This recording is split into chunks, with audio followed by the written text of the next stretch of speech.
I now just got a piece of information in my ear that how long has he been in the job, Scaramucci? The Mooch has been in the job like a week and some change. He has just resigned from his position as director of communications.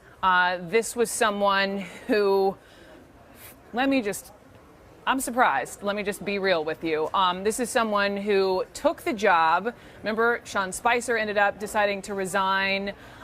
We know what's happened in the New Yorker interview, the profanity-laced New York interview with Ryan Lizza that Scaramucci did just a couple of days ago when he was speaking ill, not only about Reince Priebus, but also about Steve Bannon. This is extraordinarily significant. We're getting some folks. We're going to jump on set to go through this breaking news that Scaramucci has resigned.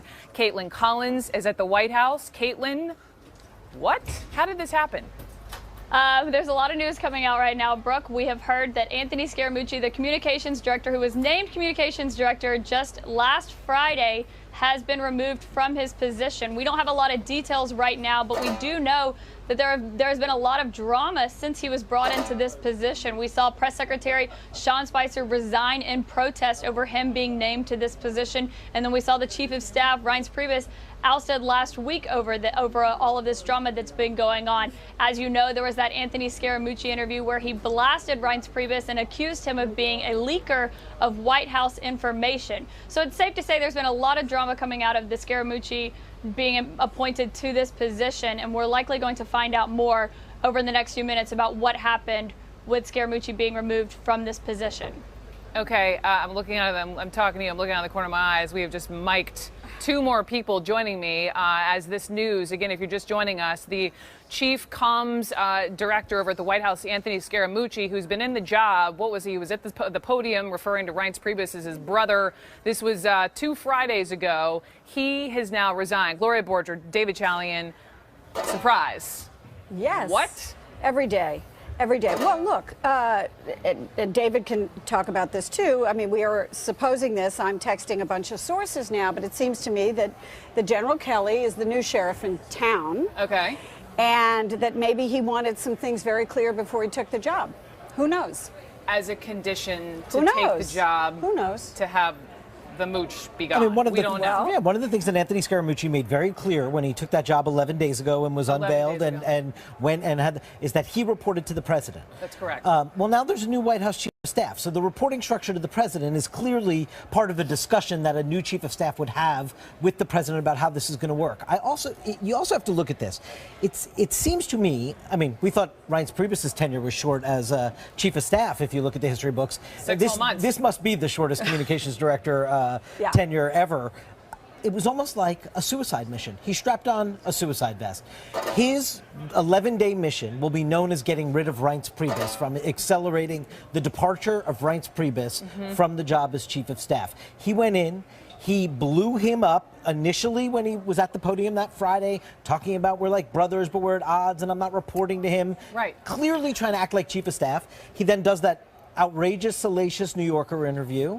And now he's out of a job. So his total mission, Anthony Scaramucci, seems to have been about getting Reince Priebus out of that job. But then he didn't resign over the language he used, which in any corporate setting, one would not have a job the next day. And in any military setting either, by the way. Yeah. And also, we all knew at the time that Scaramucci was channeling the president's feelings about Reince Priebus.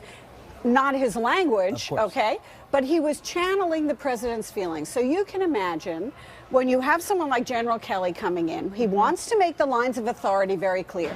He wants to make sure everybody's going to go through me, perhaps, I would assume, that Scaramucci had already said, by the way, I don't have to go through the chief of staff, I can go to the president himself, and by the way, I'm going to fire everybody. Well, if you're the incoming chief of staff, you're going to say, wait a minute, I don't think that's how it needs to work or should work.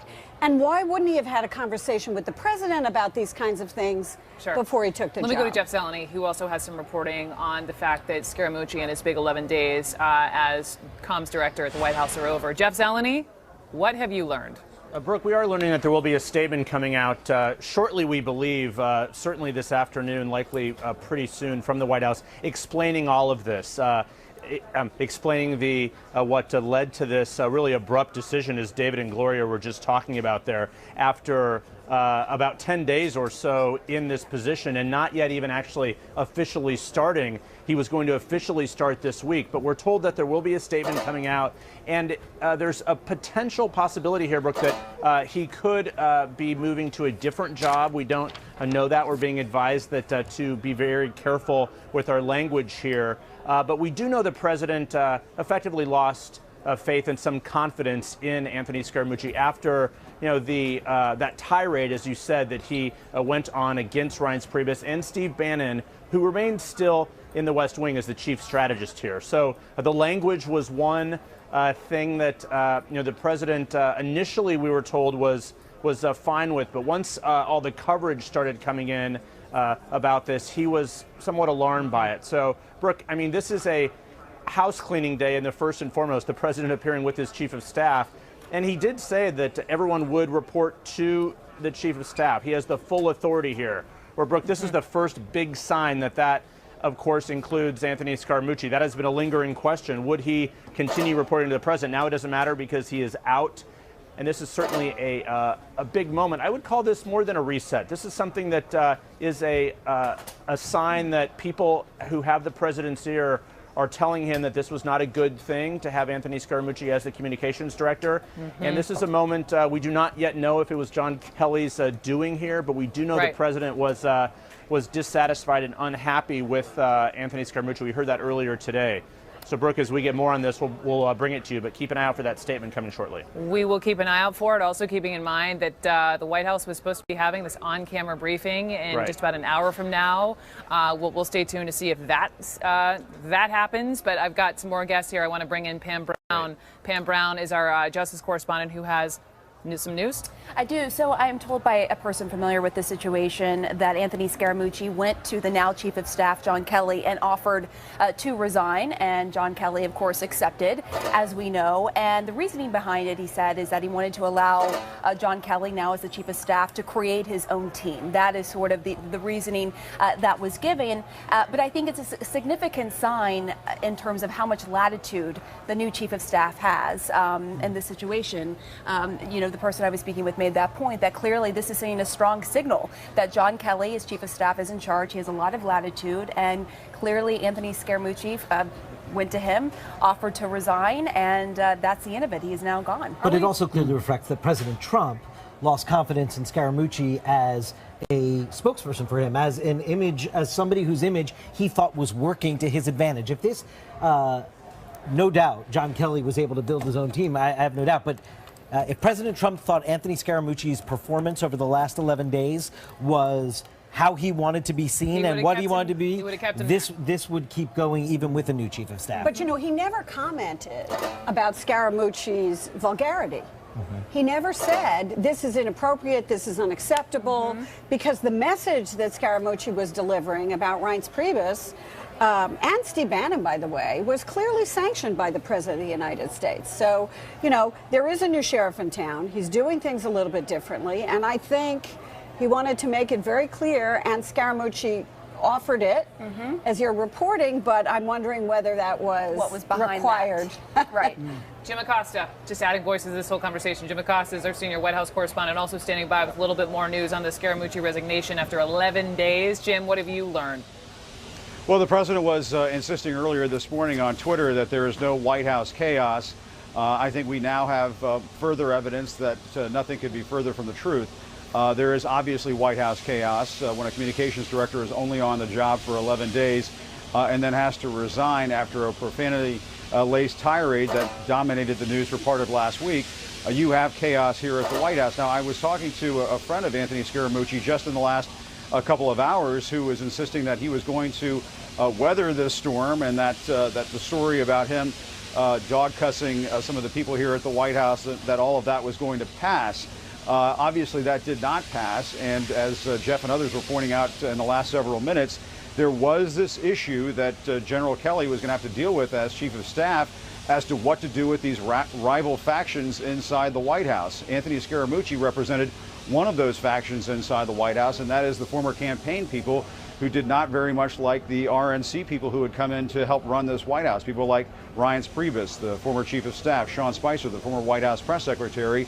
Those two factions were among the factions fighting with each other inside this White House. And there was this question, and it was obviously going to come up at the briefing this afternoon, as to who reports to General Kelly. Do these rival factions inside the White House, people like Steve Bannon and Jared Kushner and so on, do they report to the chief of staff, or do they just report directly to the president and have the ability to go around the chief of staff? That is the exact situation that Ryan Priebus was struggling to deal with when he was in charge, or not really in charge, when he was managing the staff here at the White House, is that he had people routinely going around him, walking right into the president's office and having meetings with him, sometimes meetings that Priebus did not even know about until later on. And so this was one of the situations that General Kelly was going to have to deal with.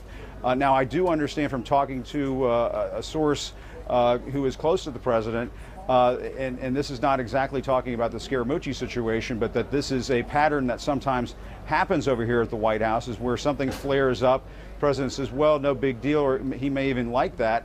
And then later on, as he's getting feedback from other people, he sort of changes his mind and says, you know what, maybe this wasn't such a good thing. This person suggesting to me that perhaps that is what happened with Anthony Scaramucci here, whereas it may have felt cathartic to this president to see Scaramucci lashing out and going after some of these people who the president wasn't very high on here in the administration, but then after time, after reflecting on it, perhaps didn't think too well of Scaramucci's performance over these last 11 days, Brooke. Maybe this was a condition, as Gloria was saying, we don't know yet, of General Kelly taking on this chief of staff job. But let me go back to Lieutenant General Mark Hertling. We were talking about the reporting on how, you know, General Kelly felt when Trump fired Comey, and I had to cut you off. Forgive me, I never want to cut off a general, but, you know, to get to the Scaramucci story. But I understand you've been listening to this whole conversation and this news, General, and you have been smiling.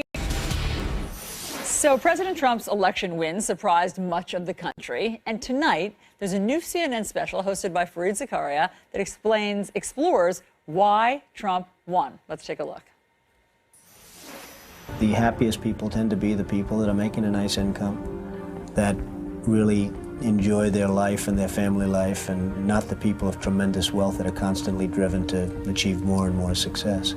You're expected to be a certain kind of a person, and maybe you're not necessarily cut out to be that kind of a person. How did that Donald Trump become this Donald Trump? I'd like to punch him in the face, I'll tell you. Joining us now is Fareed Zakaria, host of CNN's Fareed Zakaria GPS. Fareed, great to see you.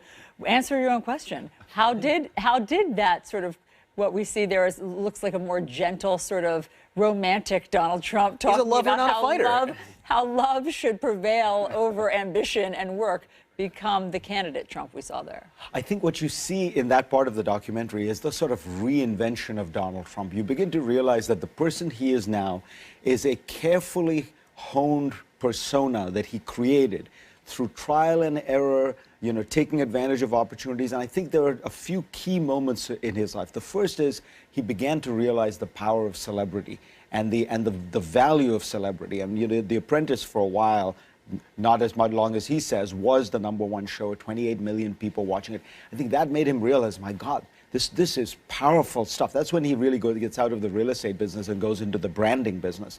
But then he also starts feeling the currents of America in very much an intuitive way. I don't think he had any articulated sense. And he began to feel a few things. The anger against politicians. Remember, he runs on the Reform Party. He tries to run on the Reform Party ticket for a while. And then he begins to see the toxic energy on the far right. Remember, his first political moves are birtherism. Absolutely. And he knew that the election of a black president had stirred a kind of ugly racial animus among some people, probably a small subset, but he knew a way to get directly to them. So all of it combined, and it was the man met his moment. You know, the point at which Donald Trump is elected is literally the low point in trust for politicians in Washington. It's a 50-year low. And that's when Donald Trump, you know, so he got his timing right, which all great performers need. About the man right there, and we saw that Crippler lover, not a fighter moment. But then there's the moment. Talk to me about the moment, Fareed, the sort of socioeconomic hunger that existed, or to an extent still exists in the United States. I think the part of it that I was most impressed by in doing the research for this is we know about the economics, we know about the hollowed out factories and the coal mines, and what I was struck by was the other two factors. So that's, if you will, capitalism. The other factor is culture, a real sense of cultural alienation that older, white, non-college educated Americans have, the sense that their country is changing because of immigrants, because maybe blacks are rising up to a kind of central place in society, because of gays being accorded equal rights, because of, frankly, a lot of working women. Everybody is sort of muscling in on a territory that, if you think about it, the white working man had. And the final one is class, social class. We don't talk about it a lot, but the election of Donald Trump is really a kind of class rebellion against people like us, educated professionals who live in cities, who have, cosmopolitan views about a lot of things. And I think there's a whole part of America that is sick and tired of being told what to do by this, overeducated professional elite that Hillary Clinton in many ways perfectly represented. And that's why they're sticking with him. Yes, and that's why when Democrats think, oh, how long can this go on? Surely the chaos will mean that he would never be reelected. Those factors that you're talking about that got him elected haven't changed. They still exist in the foreseeable future to 2020. I think that if you think about one of those Trump voters, imagine what it would mean for them to say, you know what, I was wrong about Donald Trump and the New York Times was right.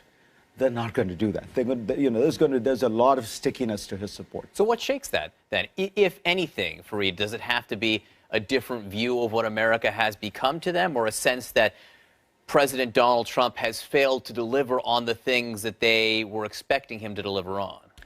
It's a great question. The research shows that people don't vote so much on policy issues. I mean, there are studies that show at the end of an election, you ask people what party stood for what policies, and about more than a third get it wrong. They think the Democrats are for repealing the ACA and the Republicans are in favor. What they vote for is, does this guy get me? Does this person know me? Is he the kind of person? We have David Brooks on the program saying, what they ask themselves is this party full of people who look like me, who are like the people I hung out with in high school? And that's almost like a tribal team loyalty.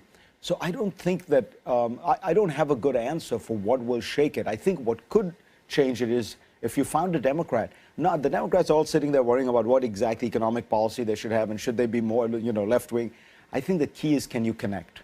Bill Clinton had very, kind of centrist policies, but he connected. A white working class voter looked at him and said, this guy gets me. And unfortunately, they didn't feel that way about Hillary Clinton. So while we have you, so much happening, obviously, internationally between Russia, North Korea.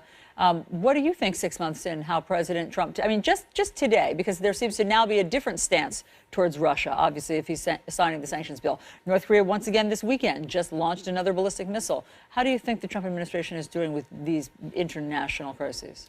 Well, to be fair, in some cases, they have handled, the policy response has been appropriate, measured. If you think about this Russia one, if you look at the Syrian case, the problem is, I think that it is mostly because of delegation to a few good people like Jim Mattis. There is no strategy at all. The White House is essentially in chaos or paralyzed. In Russia, they've completely boxed themselves in. They can't follow any policy other than a hardline policy, because if they try to do anything cooperative, people are going to wonder why is Trump being so nice to Russia, and he has only himself to blame for that. But my point is, in many of these areas, because they did not have a strategy, because the president still does not know the details. So on North Korea, the idea that gratuitously insulting China by tweeting against it is going to get you anywhere is highly, highly unlikely. So I feel like there hasn't been much damage done yet, but the process feels very chaotic, very ad hoc, very improvisational, and we're lucky in that we have not still faced. One of the things about the Trump administration to remember is we have not faced a recession, we have not faced a serious international crisis. So all the chaos and dysfunction you're seeing, that's just without having really encountered any external problem. Thank goodness. Fareed, thank you very much for all of that. Be sure to tune in tonight for Fareed's special report, Why Trump Won, 10 p.m. Eastern, only on CNN. Thanks so much for previewing it with us. We're following a lot of news this morning, so let's get right to it. General Kelly will do a good job. He will bring some order to the West Wing. President Trump hits the reset button. All right, President Trump facing several foreign policy challenges, Russia's retaliations against new U.S. sanctions that are on the way, and North Korea's latest ballistic missile test. So how will the Trump administration respond? Joining us, former director of both the NSA and CIA, CNN national security analyst General Michael Hayden. General, thank you so much for being with us. You know, the situation with Russia right now, with Vladimir Putin saying he will kick out 755 people who work for U.S. interests in the embassy staff in Russia right now. How would you assess the current status of the U.S.-Russia relationship? Well, John, it's about as dark as it's been in several decades. I actually heard someone describe the Russian view of the American administration right now as the president being Gulliver, tied down by all the Lilliputians in Washington, like me, the anti-Russian Lilliputian. So it appears as if President Putin, at least for the time being, has cut his losses in terms of a hope of a dramatic change in the Russian-American relationship. Although he didn't cut it completely, John, I think it was quite interesting that he took this step after Congress had passed the additional sanctions, but before the president signed them. So in other words, he's cutting out President Trump from this current action, a little glimmer, room to maneuver for him in the future. So what does that mean? It means that he's not, you think he's not holding President Trump responsible? Well, I think he's seeing that President Trump is unable to change the direction, the overall direction of American-Russian relations. And so as a matter of style, of keeping options open, the timing, doing it now, not waiting until the president has signed the sanctions, gives him a bit of an opening to play a card perhaps sometime in the future, Allison. But I think we're in this pretty dark state for a very long time. It's pretty interesting. That's a pretty interesting a note right there that you think he's trying to give the president some space there. The vice president, right now, he's in the Baltics. And Vice President Mike Pence actually made the claim, and we'll play this for you, that it's the president's tough talk, as he's characterizing it, that caused Congress to issue these sanctions. Let's listen to the vice president. I think the president's confirmed repeatedly that we believe Russia did meddle in U.S. elections.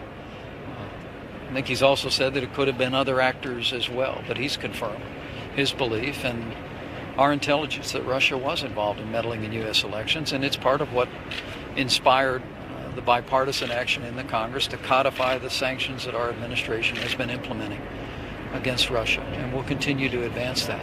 Now, General, it may very well be that the vice president's right, that the president did inspire Congress to pass these sanctions, but I'm not sure that the inspiration is quite how he portrays it. It seems as if Congress is saying, we're taking this out of your hands. Yeah, actually, you know you're winning in Washington, John, when you begin to say that it was your idea rather than the other guys. Although there is one important aspect here that I think we should not ignore, and that's the vice president's trip. He's going to Estonia, Georgia, and Montenegro. 3 countries, 3 friends of the United States who have all had one form of Russian intervention or another since 2007. That's actually a remarkable journey, and I think in itself a pretty strong signal to the Russians that at least the vice president's office very much objects to their behavior. Well, look, and the president went to Poland, too, before he met, with the G20. So the president, is clearly involved in sort of this geographic boxing in as well. It does seem deliberate. General, let's talk about North Korea.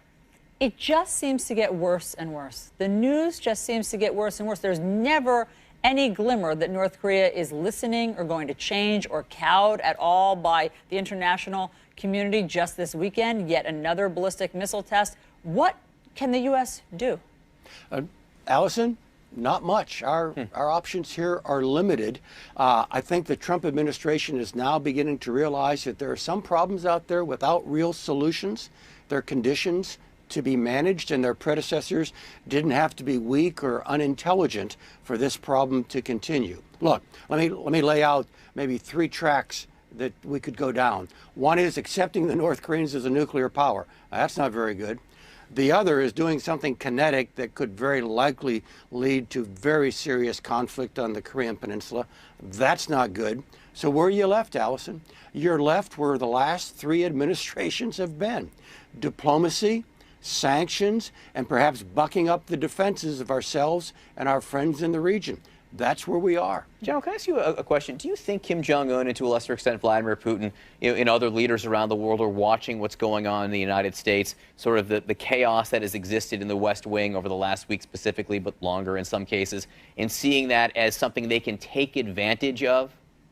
I think that might apply more to Putin than to Kim Jong-un. I think Putin sees things on a more global scale. He's actually a clever tactician, even though he might have some strategic weaknesses. For Kim Jong-un, John, I think this is an inevitable logic for the survival of the North Korean regime. So Allison teed this up by saying they don't seem to pay attention. They don't seem to respond. No, they know what they have to do. And I think this course is set. We can moderate it. We can slow it. Perhaps we can even cap it. But these guys are going to be a nuclear power. Well, here's what President Trump tweeted about this, and I want to get your response. He says, I'm very disappointed in China. Our foolish past leaders have allowed them to make hundreds of billions of dollars a year in trade, yet they do nothing for us. With North Korea, just talk. We will no longer allow this to continue. China could easily solve this problem. Your response to some of those theories? Yeah, a couple of thoughts immediately come to mind, Allison. Number one, there isn't enough chocolate cake at Mar-a-Lago to convince President Xi to fundamentally change the Chinese approach to North Korea. That's baked into the Chinese definition of self-interest. The other part of the tweet, though, I think is even more interesting, and that's the president beginning to link the Chinese-American commercial relationship with Chinese behavior against North Korea. That's a big step, and we'll see if the president actually carries that out. And would it be a good idea to carry that out and hurt China somehow on trade? Well, I mean, that's the kind of decisions that the National Security Council usually tees up for the president. It's the kind of decision in which there are no easy answers. Do I gain here, but what do I give here? The Sino-American relationship is rich and complex, and careful decision-making if you want to put this in jeopardy in order to pressure the Chinese to do that. Right. Well, we'll have to see. General Michael Hayden, always great to talk to you. Thanks so much. Thank you. So also overseas, deadly protests on the streets in Venezuela after the country's controversial election. What is happening this morning in Venezuela with the... And Allison Camerata.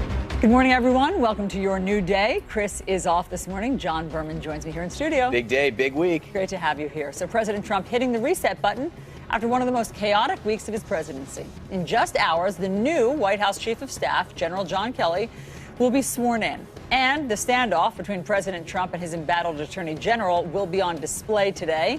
The president is set to meet face-to-face with Jeff Sessions at a cabinet meeting this morning. And as far as we know, the first time they've spoken since the president started saying out loud that he wishes maybe he were gone. All this as President Trump faces several foreign policy threats. Russia's Vladimir Putin has ordered the U.S. to cut its diplomatic staff by more than half in retaliation for new sanctions. And North Korea's latest missile test has President Trump intensifying pressure on China to do more to stop that country's nuclear ambitions. We have all this covered. I want to begin with CNN's Sarah Murray live at the White House. Good morning, Sarah. Good morning, John. Well, it is John Kelly's first day in a very big job. He'll be sworn in later this morning, followed by a cabinet meeting. And of course, the question on top of everyone's minds is, can Kelly actually bring order to this very wild West Wing? Reince is a good man. John Kelly will do a fantastic job. President Trump turning to retired four-star General John Kelly for help rebooting a stalled White House agenda and reining in a chaotic West Wing. That's after Reince Priebus became the latest in a string of high-profile Trump officials to be pushed out in the first 6 months. I think the president wants to go a different direction, wants a little bit more discipline, a little more structure in there. It remains unclear how Kelly's appointment will impact the chain of command at the White House, and if the former Homeland Security chief will exert any influence over the president's own behavior, including his use of Twitter. You have to let Trump be Trump. Anybody who thinks they're going to change Donald Trump doesn't know Donald Trump. The president remains at odds with many in his party over his repeated public attacks on Attorney General Jeff Sessions. Well, it's kind of hurtful, but the president of the United States is a strong leader. The two men are expected to come face-to-face today at the president's cabinet meeting. Trump also turning to healthcare this weekend, blasting the Senate's failed efforts to dismantle Obamacare, tweeting, "Unless the Republican senators are total quitters, repeal and replace is not dead." Despite the fact that it would have had no impact on Friday's defeat, the president also urging GOP leadership to change the Senate's rules so legislation can pass with a simple majority, saying that Republicans look like fools who are just wasting their time. You know, I said from the beginning, let Obamacare implode and then do it. Trump also threatening to end subsidy payments to insurance companies and even eliminate some health benefits for members of Congress if the bill is not passed. What he's saying is, look, if Obamacare is hurting people, and it is, then why shouldn't it hurt insurance companies and, more importantly, perhaps for this discussion, members of Congress? Senator Susan Collins, one of 3 Republican senators who voted against repeal, says Trump's threats wouldn't change her vote. We need to go back to committee, to the Help Committee and the Finance Committee, identify the problems, carefully evaluate possible solutions through hearings, and then produce a series of bills to correct these problems. Now, in addition to the domestic agenda and organizational issues, John Kelly is also going to be coming into this White House confronting a number of foreign policy challenges, including these escalating threats from North Korea, but also the U.S. relationship with Russia. We are still waiting to hear when President Trump will be signing this sanctions bill against Russia. Back to you guys. Okay, Sarah, thank you very much for all of that. Let's bring in our political panel to discuss it. We have White House correspondent for Bloomberg News, Margaret Talev, and CNN political analysts John Avlon and Alex Burns. Great to see all of you. Happy Monday. Alex, I want to start with you because you have a very comprehensive article over the weekend in the New York Times about how frustrated Republicans have grown with the disarray and chaos in the White House. Now, are these Republicans like John Kasich, who never had much faith, or are these loyalists who are starting to turn? Well, it's pretty much everybody, Allison. And what you're hearing from Trump loyalists is not anger at the president, but you're hearing anger at pretty much everybody else, and that includes Republicans on the Hill. It includes Republicans in the White House who are close to the president, but not the president himself. And this is sort of, you could see it as a coping mechanism, but it's definitely a new phase of the way Republicans in the grassroots and at the leadership level across the country are thinking about the president. Why aren't they mad at him? Well, they see him as a newcomer to Washington who's received a lot of bad advice and has been mistreated by Republicans on the Hill. Whether they are right about that or not, I do think that if you sort of play out the next couple steps of this, if you listen to what the president has been saying about Congress over the weekend, you can see that we're potentially headed for a pretty big collision between the forces behind the president and the more conventional leaders on Capitol Hill who want to continue to do things their way. And Margaret, John Kelly, General Kelly, he's the guy who's going to fix everything starting today at 9:30 when he gets sworn in before this cabinet meeting, no right? Pressure. No pressure. Right, John, right. No pressure, but by noon, everything should be completely in order. You know, I mean, there are a couple of questions, and one is how much has he already negotiated, or how much will he be able to lock down with the president in terms of who reports directly to him, what ability he has to be a gatekeeper in and out of the Oval Office, both physically and kind of, you know, in general. But also, does the president want more of a peer with whom to bounce off strategic ideas? Should I do this? Should I do that? We've heard folks like Corey Lewandowski say, the president's the president, there's no changing him. But if part of this move with John Kelly is to say, I recognize that I need to do things differently, that is maybe the main thing that has the potential to be a game changer. Look, I mean, all sort of, you know, ridiculous rhetoric about the White House acting like a well-oiled machine in the past aside, everyone recognizes there is a problem. This is not remotely normal, not only because of historic low approval ratings, but because of a daily churn of chaos that emanates from the Oval Office. So a new chief of staff may be a corrective that's needed. The president respects generals. John Kelly's got a good rapport with the president, apparently, as well as the other members of the cabinet who are former military. I also think, crucially, he served under Secretary Gates and Secretary Panetta, two really of the wise men of Washington who have a reputation for thinking and governing beyond partisanship, and that may be what this administration needs. Now, the idea of that someone's going to change Trump, ain't going to happen, people. Look, Trump's going to be Trump, but maybe his instincts can be channeled more constructively. Maybe. Maybe. But, you know, we don't know. Look, we don't know if the communications director, Anthony Scaramucci, we don't know if he'll report to the chief of staff or the president. You know, Scaramucci reported to the president before, not Rice Priebus. What about Jared Kushner? Right. Does Jared Kushner report to the president? What about Steve Bannon, who was this co-equal to Reince Priebus the way it was set up before? These are sort of important questions, Alex. Well, and in some ways on an even more fundamental level, you know, when I was talking to Republicans in Washington over the weekend, their big question about John Kelly is, you know, we all like the idea. I mean, Americans like the idea of someone who's not a politician, somebody who has experience from the private sector or from the military being in charge of government. This is a White House that has a broken relationship with Congress and a broken relationship with sort of just the traditional political mechanisms of Washington. Those are not mechanisms that John Kelly has spent his career operating. So if you're trying to figure out how to work with Capitol Hill, Reince Priebus was clearly not your guy to get that done. The president reached that conclusion a while ago. But is General Kelly the guy to do it? I don't know that there's anyone in or around the administration that sees him as sort of a cure-all for everything. No. Mark, yeah, go ahead quickly.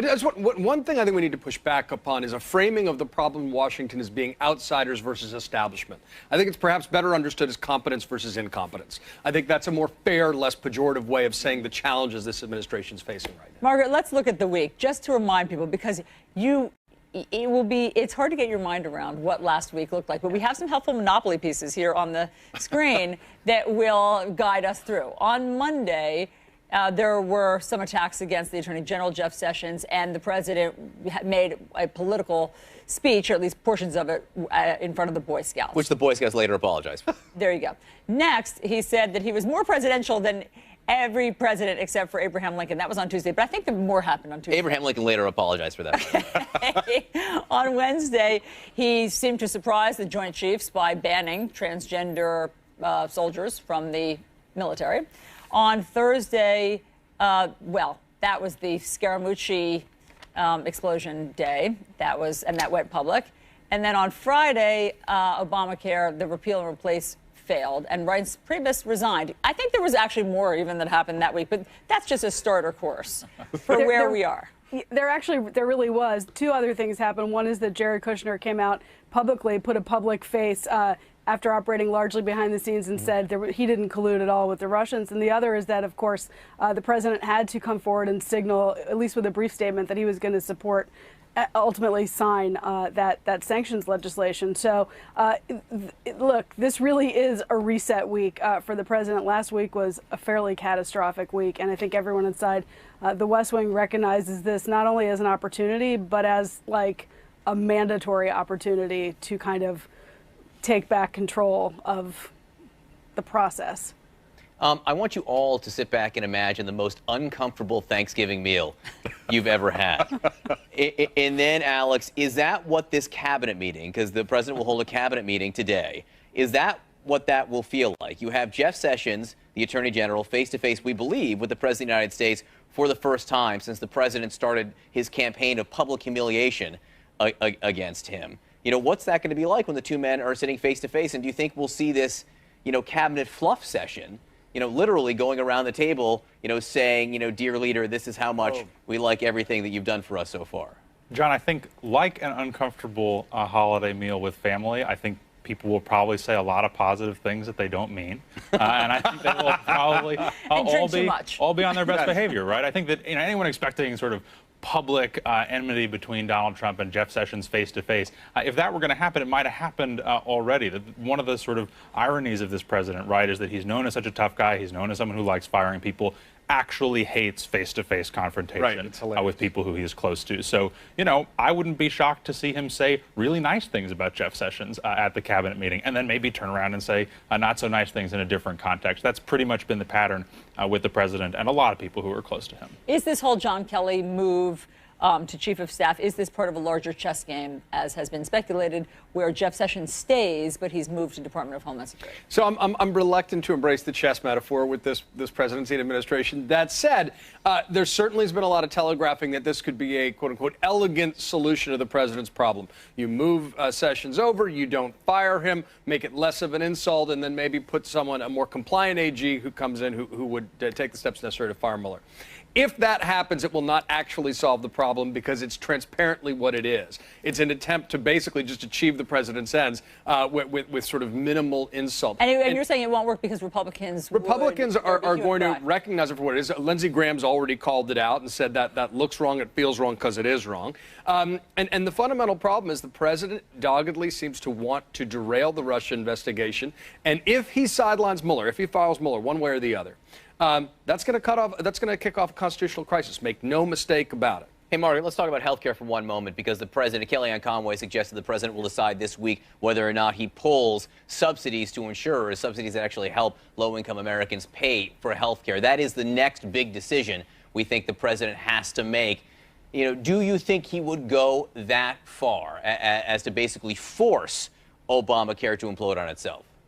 I'm loath to predict what the president's going to do for obvious reasons, but I'll say this. I think fundamentally there are two questions for the president. Number one is, does he really want to get into an all-out war with the Republican Party, of which he is the leader? He spent a lot of time calling Republican lawmakers them rather than us. But that's rhetoric, and this is something quite different. And number two, more broadly, is he going to try to, quote, let Obamacare fail by not doing stuff or by actively doing stuff? I think those are two different choices, both with political and potentially some legal ramifications. So we'll be watching this very closely, but I think what he has hinted at would be actually an enormous and fairly hostile act. And I got to say, I think that Republican legislators want a week or so off right now from this. They don't want to have to deal with the So does the president. Right. Panel, thank you very much for all of the insights. Great to talk to you. Thanks, guys. Meanwhile, Vice President Mike Pence is in the Baltics, and he's taking on Russia over its retaliation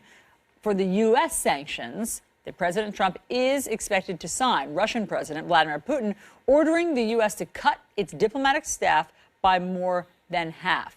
CNN's Claire Sebastian is live in Moscow with more. What are the latest developments, Claire? Yeah, Alison, 755 people. That's the number that President Putin says he wants to cut from the U.S. diplomatic presence here in Russia. I just want to bring you some clarification on what that will actually mean that we've got from the Kremlin in the last hour or so. They say that the people who it's affected, it's up to the U.S. to decide. It will be diplomats, non-diplomats, as well as local Russian staff. Now, we know that from numbers, the most recent that we've seen from the State Department from 2013, that Russian staff outnumbered U.S. staff here in Russia. So that just gives you a sense of the impact of that. But as for the State Department, a senior official told CNN that they are still assessing the impact of this and how to respond. If they do respond, Russia says they reserve the right to take countermeasures themselves, although President Putin said he does not think that would be a good idea at the moment. But further inflaming tensions here, Alison, as you say, is the presence of Vice President Mike Pence right on Russia's doorstep in Estonia today. Strong comments about how Russia is the biggest threat to the Baltic states, a, quote, unpredictable neighbor. And he had this to say about relations with Russia. We hope for better days, for better relations with Russia. But recent diplomatic action taken by Moscow will not deter the commitment of the United States of America to our security, the security of our allies, and the security of freedom-loving nations around the world. So the next step, of course, is that President Trump has said he will... Appreciate it very much. Let's get some reaction. Mike Rogers, first to you. What do you think?